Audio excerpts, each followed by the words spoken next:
morning, everyone. My name is Ayan Moladina, and I'm the Federal Policy Director for Students Engaged in Advancing Texas, or SEAT, a movement of young people developing transferable skills and demonstrating youth visibility in policymaking. I'm also a 10th grade student here in Austin. We are here today to stand firm against President Donald Trump's attacks on public education, including through the attempted dismantling of the United States Department of Education. SEAT has worked extensively with the department, including the Office for Civil Rights, OCR, on addressing civil rights violations in our own school districts. From combating book bans and challenging policies that attack LGBTQ+ students, to investigating districts putting less funds into predominantly minority schools compared to predominantly white schools, the department and OCR have played an important role in the fight for equal and equitable public education. Unlike what the Trump administration seems to be implying, the president does not have the unilateral power to abolish a cabinet department, and we must uphold the Constitution, even if some would rather see it fade away. Leaders like Senator Rand Paul of Kentucky, who are in support of abolishing the department, suggest that maybe there should be a national league of extraordinary teachers who, instead of teaching 30 students at a time in a classroom, will actually be teaching 10 million kids at a time via the internet. But when asked who would run such a national program, he suggests it would be the states. So it seems that leaders seeking to abolish the department don't even have a clear plan for what their ideal educational system would look like. The Department of Education has played a crucial role in overseeing civil rights protections in educational institutions, collecting data on school performance and graduation rates, ensuring students with disabilities receive a free and appropriate public education through the Individuals with Disabilities Education Act and Section 504, and overseeing Title I funds and Pell Grants for over 6 million American students to attend college. Transferring these programs over to other federal and state departments would weaken their strength and potentially lead to efforts to dismantle them altogether. Dismantling the department will lead to major consequences on the success of marginalized students. Without a federal department, there will be no federal oversight of institutions to guarantee the basic and fundamental rights of students. There will be no federal assistance for institutions to implement federally mandated programs, putting more of a burden on schools that already have their plates full. We must keep fighting and showing lawmakers at all levels of government that education, being the great equalizer, will not be torn down to benefit the rich and powerful. I'm now going to turn it over to a strong fighter in the United States Congress, representing the 35th Congressional District of Texas, serving as a member of the House Education and Workforce Committee and the chair of the Congressional Progressive Caucus. Please welcome Congressman Greg Casar. Thank you, sir. Thank you all for joining us. Thank you, Ayan, and to SEAT for your advocacy work. I think young people are really stepping up and leading in this moment.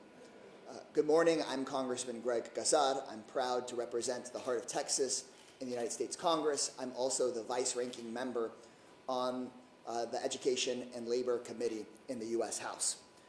I want to start today by being crystal clear about what is going on. Donald Trump and Elon Musk are stealing from America's children in order to pay for tax cuts for billionaires. That is theft. Elon Musk and Trump want to dismantle and destroy the Department of Education and then take that money and give it out to themselves and to billionaires in the form of government contracts and tax breaks. So to say it again, what's going on here is all about the richest people on earth firing public school teachers and closing public schools, taking those salaries and taking that money, which is your taxpayer money, for themselves. Trump and Musk talk about efficiency, but there is nothing efficient about making our public schools poorer. There is nothing efficient about failing to give a great education to the next generation. Trump and Musk have made their goals very clear. The Department of Education oversees over $500 million for career and technical training, $3.6 billion for Texas schools, more than $130 billion for our 2-year colleges, 4-year colleges, and trade schools. So Trump and Musk see this money that is supposed to be for our kids, and they see it as a bucket of money for themselves. When they see workers, people that work every day for a living, they think those folks need to work more hours in order to make people like Trump and Musk richer. When they see the taxpayer money that you pay every year, they don't think that that's to improve everybody's lives. They think that's money that they can claim for themselves. Here's a way that I think folks can think about this very simply. Elon Musk makes $8 million a day in federal government contracts, while your average public school teacher makes about $120 a day. So if we were really looking at efficiency, we should look at the bloat that is big corporations milking the taxpayers, the way that big pharma takes billions of extra dollars from the government every single year and jacks up your prices for prescription drugs, the way that big tech steals from consumers and taxpayers every single day. But they're not looking at cutting the $8 million that the ultra-rich get every single day, like Elon Musk, from the government. They're calling public school students and public school teachers moochers. The people that receive Social Security, the people that attend public schools, our seniors, our veterans, they're not moochers, they're Americans. And we should actually start out by thinking, instead of firing a public school teacher, maybe we should fire Elon Musk. Yeah. The bottom line is clear. Trump and Musk are stealing billions of dollars that pay for Texas schools to educate our children, and they want to give that out to billionaires. That is in the budget that they just passed last week. It's in the reconciliation bill that they want to move through the United States Senate next week. This is not a conspiracy.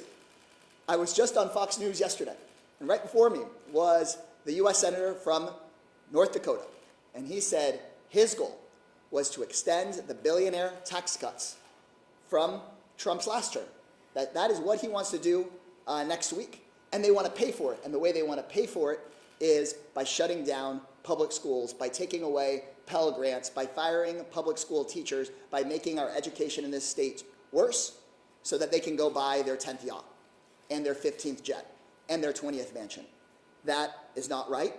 And Democrats, Republicans, independents, all alike, all just cannot understand why this is until you recognize that it's because these billionaires pay for these Republican office holders' campaigns. That's what it comes down to. So in Washington, I will do everything in my power to fight. You may have seen that I and my colleagues were locked out of the public building that the Department of Education is in the other day. They did not want to answer our questions, but we're not going to give up. We're going to keep fighting alongside my colleagues here in the State House here in Texas against the closure of the Department of Education and against these voucher scams, which are just another way of taking your taxpayer money, taking kids' money, and making these billionaires richer. The voucher scam here in the Texas House is just like the one that they're talking about in the U.S. Capitol right now. They want to take public school students' money and your taxpayer money, close down your neighborhood school, and then hand it out in contracts to private companies who just so happen to fund Republican member of Congress's campaigns, who just so happen to fund the campaigns of Republican members of this state house. So look, no matter where you might stand on this social issue or that one, you may disagree with me on some number of issues. If you're watching at home, you should know that Democrats in the state house and in Congress right now are fighting to make sure your taxpayer money goes to what you're paying it for.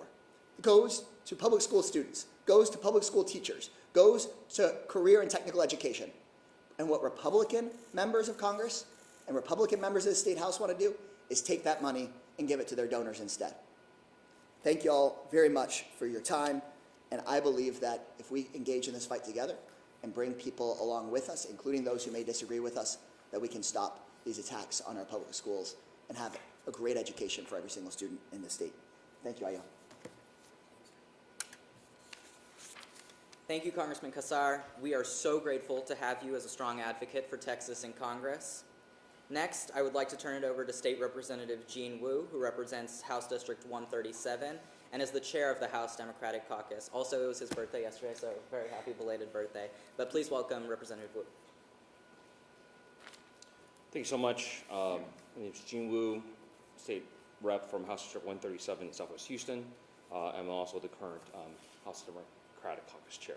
I think we will need to be very clear about the analogy that we're using. A lot of times people keep saying that our education system is near the cliff. It is not near the cliff. Our education system has already gone over the cliff. It is hanging on by its very fingernails, and they are slipping, right?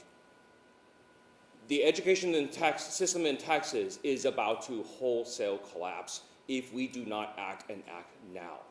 We Democrats have been screaming this message at the top of our lungs for almost a year now. And only now has the public begun to listen and take heed of what is coming. And right now, while Governor Abbott should be in Austin working on the absolute highest priority in the state, which is keeping our public education system afloat, he is in Washington, D.C., hamming it up with the president. Instead of working on public education, the pathway for all of us to reach the middle class, what keeps America strong, what keeps Texas strong, instead, he is laughing and giggling while the president signs the execution warrant for our school system. The hole that the loss of the DOE will blow in our budget is $14 billion. Combined with what we have spent so far, that is more than we have left in our surplus. It is simply untenable. And our school districts, if you have not heard, are just barely hanging on right now. Aldine ISD, near my district, is set to close 6 schools. This is a small school district. Alief ISD, in my district, is set to close 4 to 6. These are not large school districts. HISD, God help us all. This is a loss for not only Texas, but this could be the end for many Texas families who already barely struggle to survive. You have to drive an extra half an hour out to go take your kids to school, to pick them up. You may not be able to make it because you would have to take more time off of work. And you're already shortchanged. You're already barely making it from month to month. And this is going to get worse. But what I want the public to know is who is responsible for this. It is not the teachers who are paying for school supplies out of their own pockets. It is not them. It is not the school support staff who are being forced to drive the bus instead of serving lunch, who's being forced to watch kids instead of just cleaning the hallways. The teachers who, instead of teaching 20 kids, are now teaching 30 kids, or 35 kids, or 39 kids. It is not them. And it is sure as hell not our students who are doing their absolute best, struggling through the STAR test and everything else that we force upon them, taking their best teachers away. It is not them either. The people responsible for pushing our school system over the cliff is Governor Greg Abbott and President Donald Trump. If you don't want your schools in your neighborhood, your local school down the street to collapse, do something about it.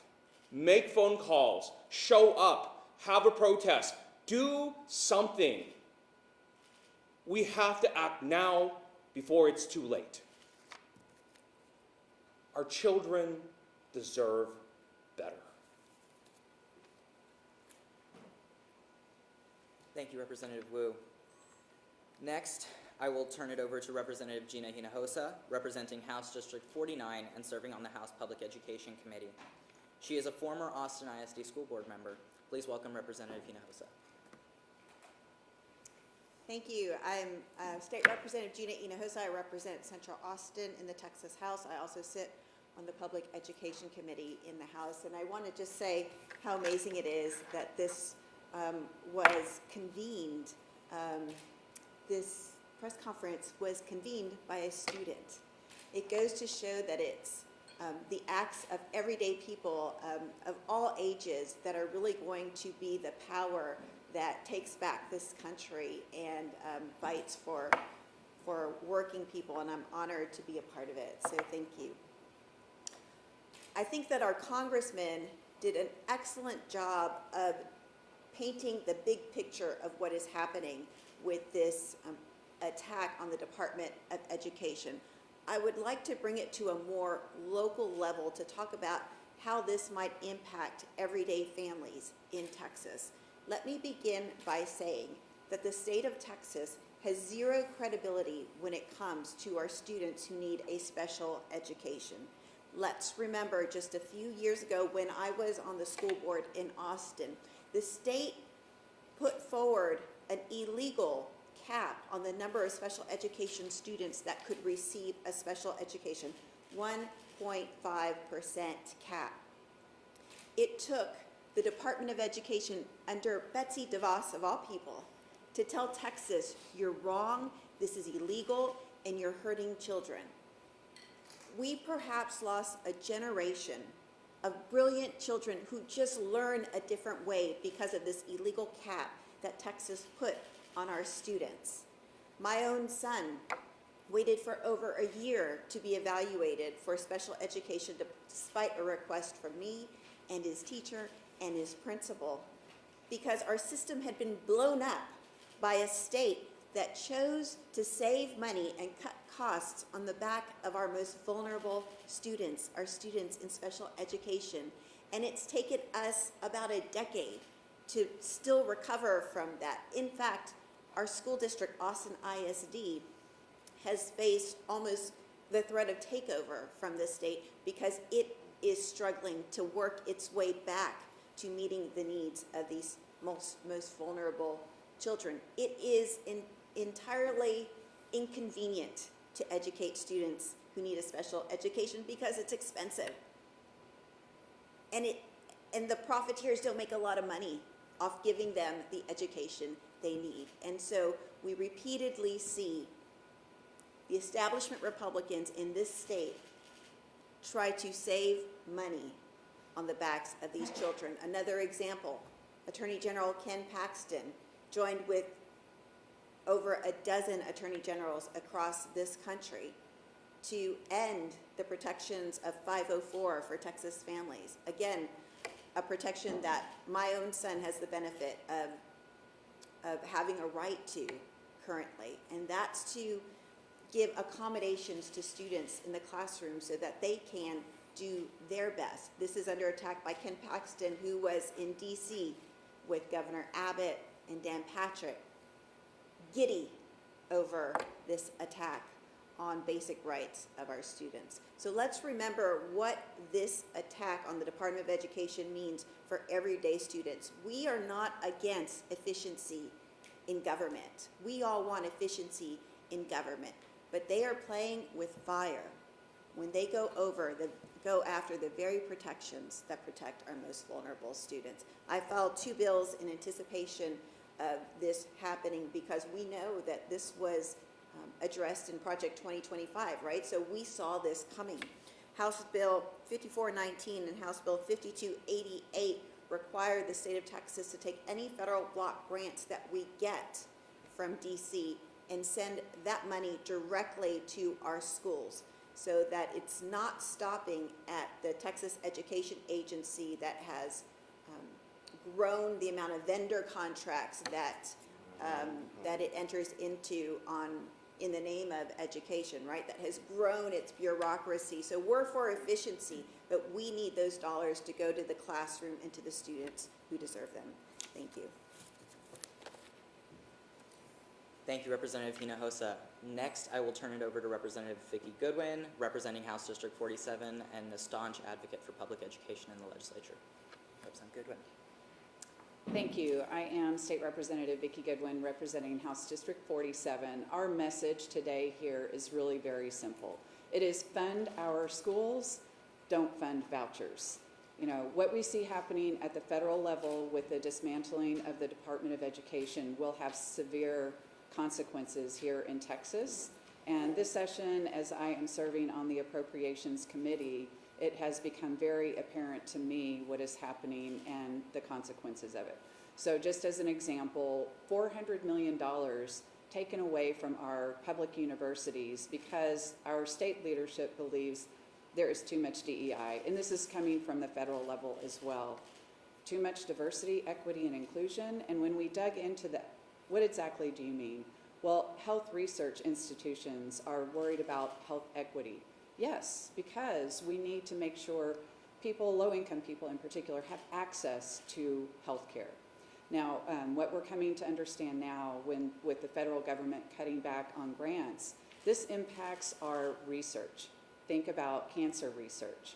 So many devastating impacts from what is happening right now, and so many communities coming forward. I appreciate the students pulling this together and allowing us to share some of the negative consequences and really say to our communities that you're speaking up, showing up, and amplifying our message is critical these days. We have to push back against the administration both at the federal level and here at the state level. We have billions of dollars of surplus, and yet we are not funding our schools the way we need to. In our committee hearings, the Commissioner of Education here in Texas admitted that we are underfunding special education by $1.7 billion. Are we going to fill that gap? We have billions of dollars that we could put towards education to increase and bring up what we're sending our schools to match inflation. Since 2019, we've had 24% inflation. We need to fill that gap. Right now, schools are doing what they can, as you've already heard, eliminating teaching positions, making classroom sizes larger, and some school districts even going to 4-day class weeks. And asking the Commissioner of Education here in Texas if that is good for our schools, he said absolutely not. So we need to fund our schools. Thank you.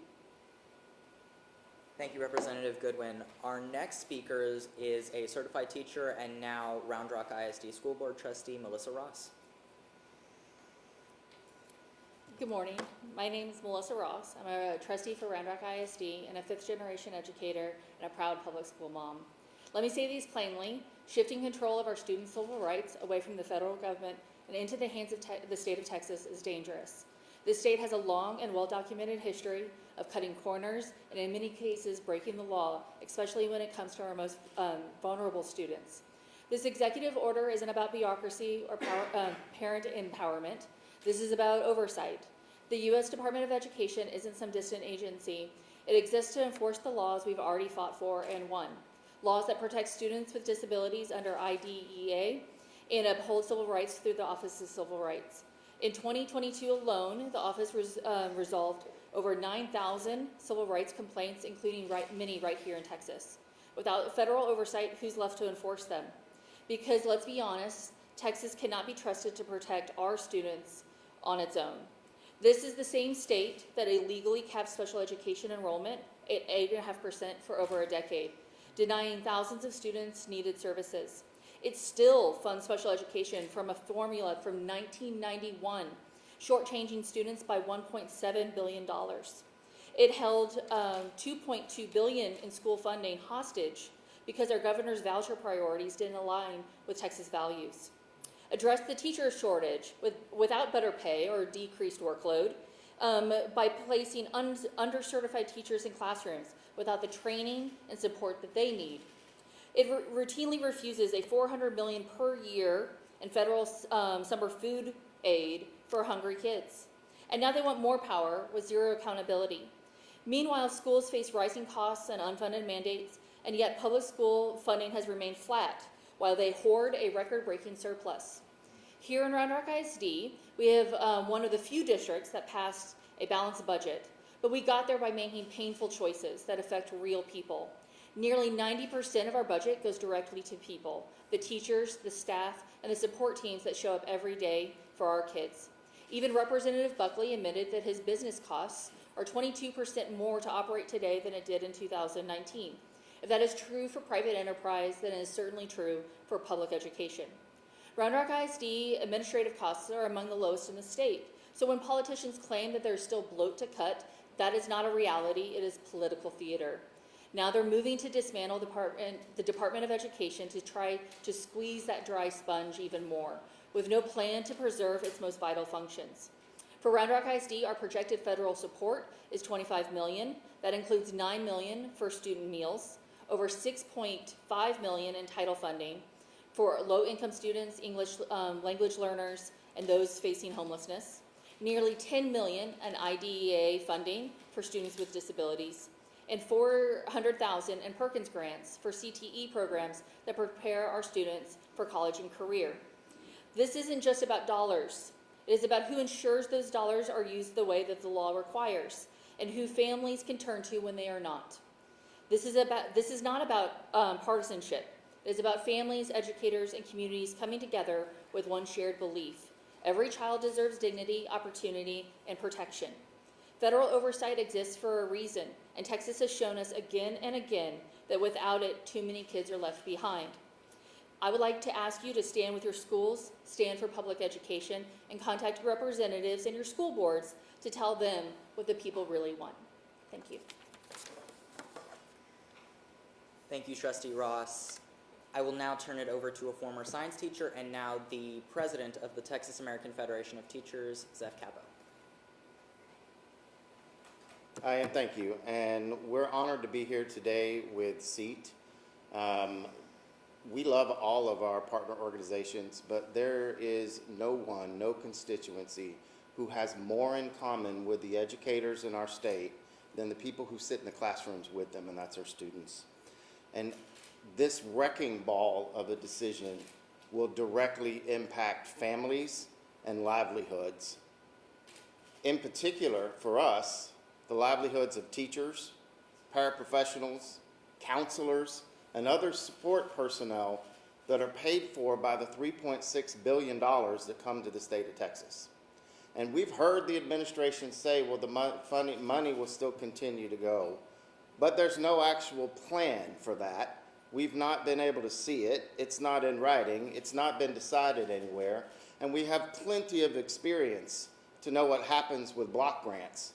Without legislation such as that brought forward by Representative Hinojosa, we know that that money will not continue the way it does now, directly to school districts, directly to classrooms. It will get siphoned off for the bureaucracy that is just a few doors down. And what a great way to double down on the worst educator retention rates in the history of the state of Texas is to add another level of deep uncertainty to the people that are employed by these dollars, and that we'll be looking right now, whether they stay in education, whether they stay in this state, or whether they go elsewhere with their experience and their practicality.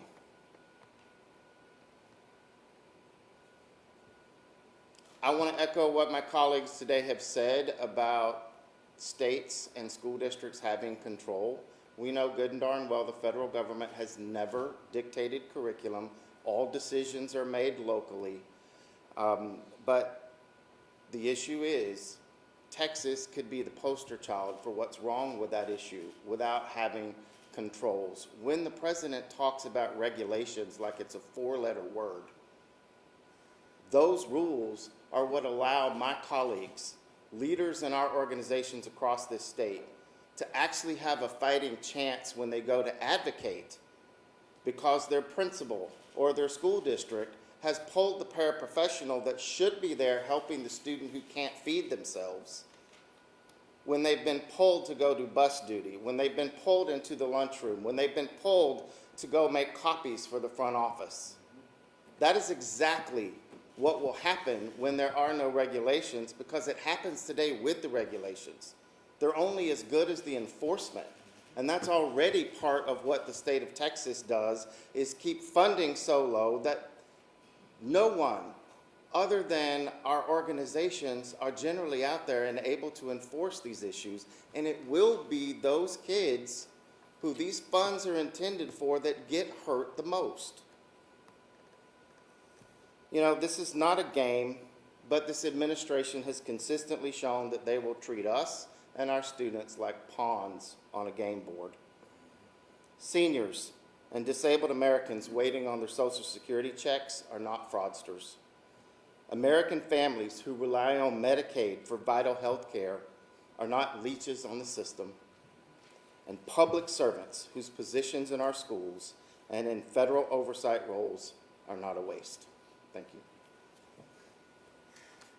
Thank you, Mr. Capo. Our final speaker is Eliza Hebert, a senior at Westwood High School and an advocate for her peers. Please welcome Eliza. As Ion said, my name is Eliza Hebert. I'm a senior at Westwood High School, and today I was asked to prepare remarks on how the dissolving of the Department of Education affects me as a public school student. Now, I could immediately delve into all of the ways that this action will impact me and my academic career, how my research opportunities will slim, how the money that my family receives from FAFSA will likely wither, and how a Justice Department with little concern for the law could stifle my First Amendment rights as a student. All of which are very real threats, but truthfully, I will be fine. I am in an immense position of privilege as a student with a college fund, as a student from one of the top public school districts in the state, and as an American who has an abundance of time to seek truth independent of an academic institution. The majority of American children, however, will not be fine.